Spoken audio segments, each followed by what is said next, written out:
This clip's brought to you by ServiceNow. AI is only as powerful as the platform it's built on. With the ServiceNow AI platform, your AI, data, and workflows all work together, connecting every corner of your business. To see how you can put AI to work for people, visit servicenow.com/AI-agents. Let's take a 2-week view of some storylines from the Aussie Open, JW. What were some of your story takeaways? I don't know if you guys felt this in the U.S. This is always such a weird tournament. It was you guys were doing quick serve, and it was 3:30 a.m. where I was, and people were writing me about matches that were like 2 rounds ago because they saved it on TV. I mean, it's a weird event in the U.S. to consume. On the ground, it's fun. It's a good time. There were a ton of fans, but there really wasn't that much to write about. The matches proceeded. There weren't any real classics. Venus and Stan rolled back the clock, but didn't make it out of week one.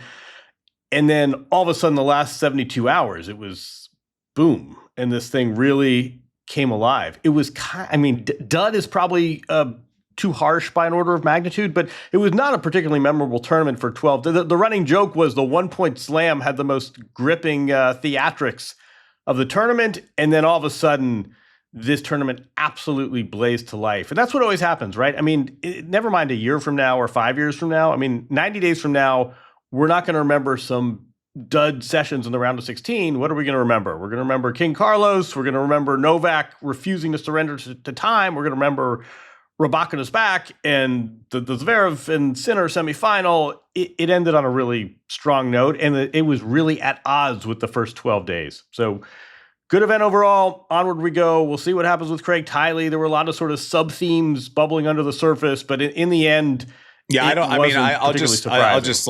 sure you've heard the same, and we don't have to belabor it because we don't know for sure, but everything I'm hearing is that he's going to the USTA. Yeah, same. Can I say that? And we'll see what happens. Yeah, I mean, people are entitled to change their mind, but it was sort of strange that we sort of weren't this absolute power broker, and I mean this in the best way, but this sort of benevolent despot of tennis. Never mind Novak, was it Tiley's last major? That was sort of a theme on the ground and in the players' lounge, and it was actually really funny. Just real quick, he went out to present he had sort of understandably kind of ducked the question, and it was sort of this don't bring it up if you see Craig, and then he goes out to present the mixed doubles trophy where he thinks it's probably a safe space, and Kristina Mladenovic, veteran player, gets her trophy and says, "Is this your last Australian Open, Craig?" So he gets peppered Savannah Guthrie style by a player. But anyway, long big picture, very strange cadence to this event. But we end up on a real high note, and you end up. I don't know how you don't feel good about this sport leaving this event. Can I just say I just want to give ESPN their props, and even the Australian Open their props. They put out a couple days ago that quarterfinal action on ESPN. And ESPN2 is the most watched in 9 years, over 418,000 viewers, up 64% year over year. The viewership for the tournament to the date of the post, which was the 30th, was up 22% year over year. And then the attendance records were all broken. So all in all, globally, success. I mean, it's from a viewership standpoint, even though it was a little bit convoluted with ESPN Unlimiteds and all of the different places, it seems tennis is cruising, even if it's in the middle of the night in the United States. Yeah, I think that's giving the flowers to the game of tennis and the stars that are playing right now. We mentioned this on the quick serve, the recap show, which we also went through, like kind of marched through the company that Carlos now keeps in tennis history at the old age of 22 years old. So if you haven't watched that, and you're a bit of nerd for, names like Edberg Becker, Wielander, Lendl, Connors, McEnroe, Agassi, and now Carlos squarely in the middle of that pack, then go back and give that 20 minutes of your time. But listen, the stars of this show, the reason why we're able to do a podcast that anyone cares about, the reason why ESPN's numbers are hitting, on top of adjustments made, are because the product is really good and the athletes are outstanding. The women's final, you have two absolute dynamic powerhouses beating the shit out of each other for 3 hours, with all the pressure in the world on their shoulders. The semifinals and the men's, just 9.5 hours of unscripted drama, with the two that have taken the torch, and then the one who's trying to hang on for one more piece of glory, and then the Zverev who is trying to break through, and he's that good, but this is how hard it is to win a slam. So let's not discount Alcaraz's success because he's won a bunch of them. I think there are just so many storylines, and listen, we're all just grifting off of their performances of these athletes. Right. I mean, let's just be honest with ourselves. No one cares about what we have to talk about if a tree falls in the forest and no one hears it. JW. Yeah, I was. I had a similar thought that I wanted to bring up, which is this is all very hard to quantify, and it's not like humans have been running for millions of years, right? Hundreds of thousands of years, humans have been running. Same activity, but the times keep getting less. Times keep improving, right? I mean, I don't know if someone from the 1968 Olympics would be a decent college runner, right? And I think we have the same thing in tennis. One thing I was really struck by. And some of it's technology and training and sports science, all those things we talk about. I'm not sure I've ever seen tennis played at a higher level, both men's and women's. And making qualitative arguments is sometimes tough, right? It's easy in track and field when you just look at the clock and you just look at the stopwatch. But the level of tennis, watching, and it's not, Carlos is probably the highest exponent of that. But just watching your average third round match, Medi and Lerner, just pick a match, sitting there alongside the court, even practice, the level at which this sport is practice. I'm talking about practice. He was sidebar. Not a game. You know who was spotted? At the Crown Casino by many players in Melbourne, strangely enough, was Allan Iverson this tournament. But back to our show. I just think the other thing that this sport is being played at such an extraordinary level, and it's not just the two players that were holding the trophies.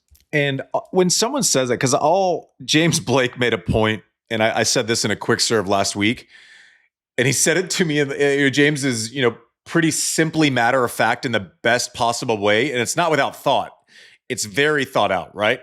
But we were arguing last year on text when he was calling a match. He said something, I called bullshit, and then we end up getting into like a side text where we're talking during commercial breaks. It was some version of like he said last year when Novak was struggling early in the U.S. Open, didn't look like he was trying to kind of play his way into shape. He didn't look great in the first 2 or 3 rounds of the U.S. Open last year. And James made the comment on air. He was like, the 2025 version of Novak is better than the 2015 version of Novak. And I was like, bullshit. Like bullshit. And so we get into that whole thing, and you can think what you want. I'm not saying this to say I'm right. He made a point that I couldn't really argue. He goes, can we make the assumption that over time tennis gets better and better and better and better? Always. And I said, yes, I'm not one of the people who walked uphill through the snow both ways to school. Like, I'm not that guy. I have no ego about, our generation and this generation, and we're done. I'm done. It's over, right? But he goes, by that logic, is anyone who's number one in the world at a given moment the best player of all time?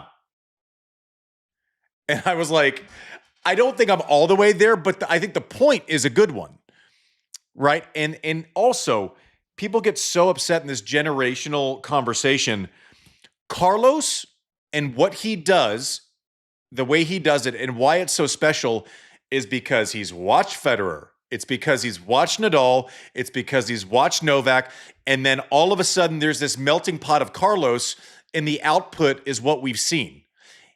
The best version of Carlos does not exist without the people that have preceded him. They all have a hand in shaping what the next generation of talent looks like.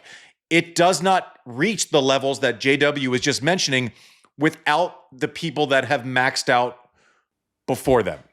Right. That should that shouldn't be controversial. Right. That's a great point, and it's not just hey, I'm seeing and I'm incorporating. This has material. Carlos talked about how he tried to basically copy or incorporate some of Novak's service motion into his serve. So it's not just, I've seen these guys on TV and they inspire me. There are real practical ways in which one generation sort of drafts on the other. And that's the way it should be. That's great. That's progress. That's evolution. We should be happy for that. I would take 2 seconds. I want to say this about Novak that I've noticed. One thing I've noticed in covering other sports is when athletes get older, they're crowd favorites, they become sentimental favorites. They don't tend to have much to do with the culture. They're these older NFL quarterbacks who can't remember their teammates' names. And you remember Michael Jordan playing for the Wizards would sort of be on totally one end of the locker room. Novak at 38 is doing what he's doing. He's winning 5 setters, then coming back 48 hours later and winning the first set of the final. I mean, we've run out of superlatives for what he's done. I was really impressed by how central he still is to tennis. And I don't know if you've seen these videos, and they're wheelchair players he's congratulating, and he's visiting kids from the children's hospital, and he's coaching, he's giving Iga Świątek tips, and he's high-fiving Carlos after the semis. He is very much a part of the culture and a part of the locker room. He's really immersed in this. That's not something you see with athletes at the tail end of their career. Time caught up with him a little bit in the last hour of last night or whatever, a couple hours ago. But I don't think that I think he's got to be really happy, big picture. I mean, I was just so thoroughly impressed by him on the court, but also in the tunnels. Well, let's play that forward, because I think that's a good point. Pete leaves the game, and all we want is to see him sometimes. Like we want to honor him. We want him to be a part of the orbit of conversation always. When Connors left, when he came back and was my coach, he hadn't been around tennis. Like, think about this. We walked through the U.S. Open, and I think I've told a version of this story before. We walked through the U.S. Open, a Grand Slam that he won 5 times on 3 different surfaces. A lot of people would argue that he made it mainstream from, the early 80s, then through his run in 1991. We walked back into a venue. It had been so long, JW, he had never been to the new stadium. He didn't know where to go at the U.S. Open. No, man. Like, he didn't know where to walk. He didn't know a tunnel. He didn't know entrance. It was gone. And now you mentioned Novak still being a part of the fabric of the game. Fed was there before the tournament started. Rafa was there on finals day. So it seems like, is it a hopeful trend that we're seeing players kind of maybe stay around? Andre's back in the game. Like, he was gone for a while. Is this a trend that we think will stick?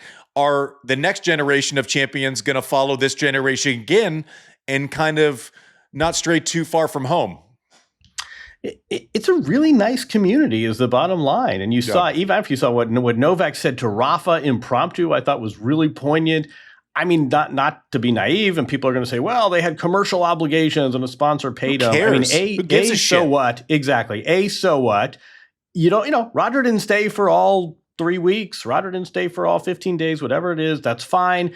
But no, tennis, there's plenty to criticize, and there's plenty we wish were improved or different, but tennis really takes care of its own. And if you're Steffi, if you're Pete, if you say, I'm done, next, chapter 2.0, we're done, that's fine. But tennis really accommodates its former champions, and there's places in the game when you're done hitting balls over the net. And to be fair, like we mentioned, different personalities. Yeah.